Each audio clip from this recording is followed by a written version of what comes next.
Os oceanos cobrem cerca de 75% da superfície do planeta, mas no meio deles existem oásis de vida, as ilhas.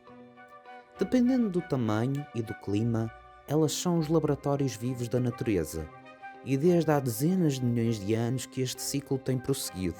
Mas com a presença humana, muitos destes refúgios sofreram grandes perdas no que toca à sua fauna.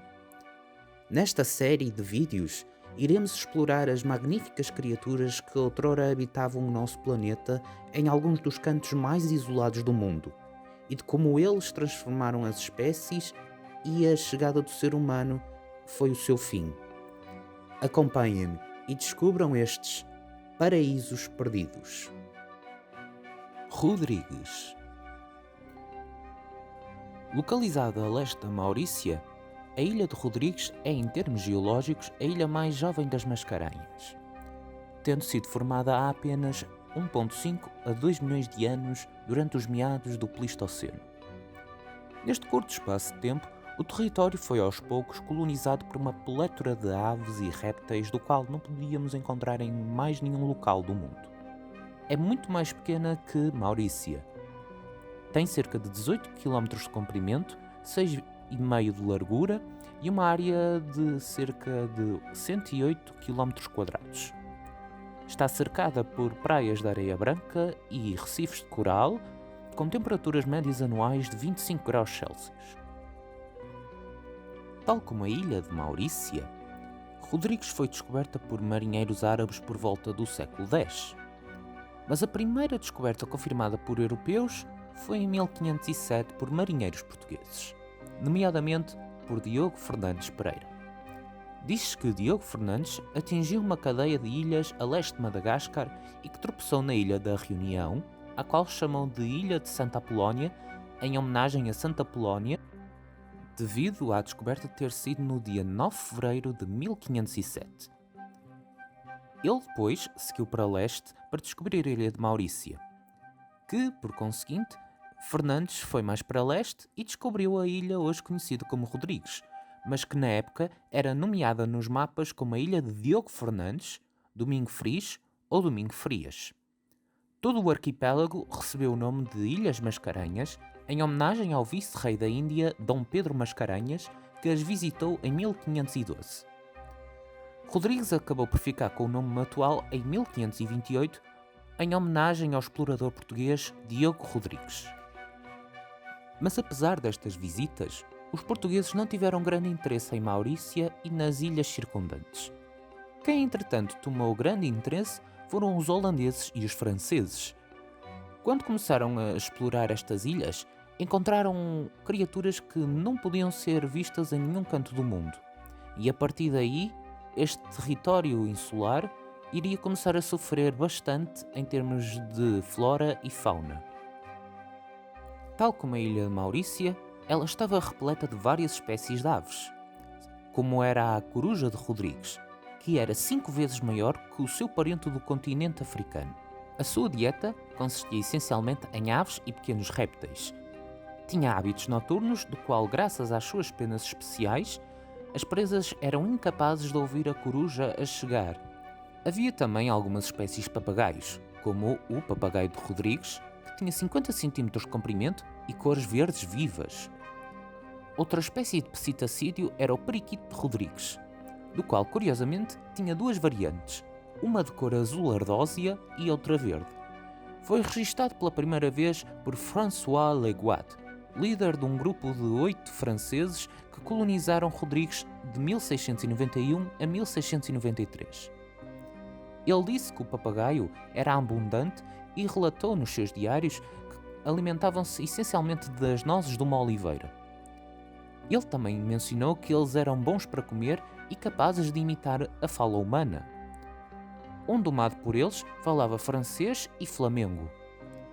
O último avistamento foi registado em 1875 e parece provável que as últimas aves tenham sido exterminadas no ano em que a ilha sofreu a maior época de ciclones do século XIX, com 4 deles em apenas 2 meses, sendo que o último ocorreu a 27 de fevereiro de 1876. Existem apenas 2 espécimes embalsamados, um macho e uma fêmea, no Museu da Universidade de Cambridge. Existia também uma espécie de garça com hábitos mais terrestres, a garça de Rodrigues. Vários autores concordam que esta ave tinha o tamanho de uma galinha ou de uma garça pequena. Era principalmente terrestre, imprudente e só voava quando perseguida, embora mesmo nesse caso elas tivessem a preferência de correr para longe do perigo. Os ovos eram de cor esverdeada e uma das suas presas preferidas eram as osgas geckos, sendo que o gecko diurno gigante de Rodrigues era quase tão longo quanto a própria ave em altura. Sendo uma parente próxima da galinhola vermelha, a galinhola de Rodrigues, ou galinhola de Leguat, tinha cerca de 35 cm de comprimento, mas com asas proporcionalmente mais longas. Pesava pelo menos 500 gramas. Os restos exibem uma grande variação de tamanho, o que pode refletir o dimorfismo sexual. Tinha uma plumagem cinzenta brilhante, talvez salpicada de branco. O bico e as penas eram vermelhas, sendo que havia uma área vermelha e nua em redor dos olhos. Segundo o relato de Taforé, alimentava-se essencialmente dos ovos das tartarugas já extintas. Como aproveitava a época de reprodução, era um predador oportunista, que talvez também se alimentasse de tartarugas recém-nascidas. Em Plain Corail foi descoberta uma enorme área de nidificação destas tartarugas já extintas. Com tanta abundância de ovos e crias, não seria de esperar que estas aves aproveitassem este banquete. Quando terminado, elas voltavam à sua dieta habitual de caracóis e outros invertebrados e possivelmente crias de aves marinhas. A galinhola de Rodrigues provavelmente também se alimentava de vermes escondidos nas folhas e na madeira podre. E o dimorfismo sexual pode ter-se refletido nas diferenças na dieta entre os sexos, ou seja, os machos eram capazes de comer presas de maior porte, enquanto que as fêmeas ficavam com presas mais pequenas, sendo que ambos os sexos evitavam competição entre si. E ao contrário de muitas aves, ela fazia os ninhos em vales florestais ou nas colinas montanhosas lá para o interior da ilha, longe das zonas costeiras, de forma a ficar salva dos ventos e nortadas da ilha. Tal e qual a ilha de Maurícia, Rodrigues também tinha um tipo de pombo gigante do qual, se ainda estivesse vivo, seria o parente mais próximo do dodô, o Pesophaps solitaria, ou solitário de Rodrigues. O solitário de Rodrigues foi um membro da família dos Rafinae, que inclui o dodô, e atualmente os seus parentes mais próximos são os pombos de Nicobar. Com base em estudos de ADN, crê-se que o último antepassado em comum do dodô e do solitário de Rodrigues tenha vivido há cerca de 20 milhões de anos e tenha voado para a ilha através de uma cadeia proveniente do Sudeste Asiático. A falta de predadores terrestres nesta ilha permitiu que estes pombos pudessem atingir grandes proporções e, de certa forma, evoluir de forma convergente. Os solitários de Rodrigues demonstravam um grau bastante acentuado de dimorfismo sexual. Os machos eram muito maiores que as fêmeas e mediam até 90 cm de altura e 28 kg de peso, contrastando com os 70 cm de altura e 17 kg das fêmeas. A plumagem era um cinzento acastanhado e a fêmea era mais pálida que o macho. Tinha uma faixa preta na base do bico, e o pescoço e as pernas eram compridos. Ambos os sexos eram altamente territoriais, com grandes protuberâncias ósseas nas asas que eram usadas em combate como armas para espancar uns aos outros enquanto lutavam. Devido a isso, as asas eram mais longas que as do dodô e eram muito mais musculadas, e aparentemente também era capaz de usá-las para criar sons de baixa frequência para comunicar com outros membros da espécie, semelhante às asas dos pombos de crista da Austrália. Só punham um único ovo, do qual era incubado tanto pelo macho e pela fêmea. A dieta consistia em frutas e sementes e, tal e qual as galinhas, engoliam areias e pedras que ficavam na moela, de forma a ajudar no processo de digestão da comida e extrair com maior sucesso os nutrientes. Esta ave foi mencionada pela primeira vez no século XVII por François Leguat. Além do relato e desenho de Leguat e algumas outras descrições contemporâneas, nada se sabia sobre este pássaro. Contudo, em 1786, alguns ossos foram encontrados numa gruta, que depois revelou conter muitos mais.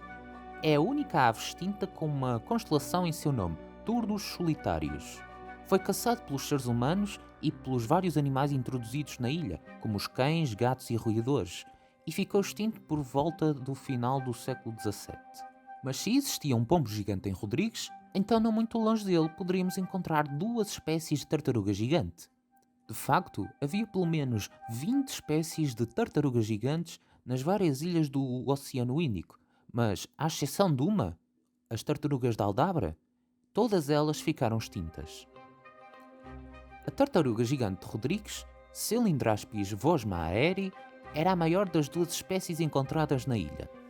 Tinha uma carapaça virada para cima em forma de sela e um longo pescoço, dando-lhe uma forma semelhante à de um saurópode, o que permitiu ao réptil alcançar as plantas mais altas. Em contraste, tínhamos a tartaruga anã de Rodrigues, que só tinha 40 cm de altura e pesava 12 kg, e tinha como dieta as plantas mais rasteiras. Ambas as tartarugas tinham um papel essencial no que toca ao ecossistema.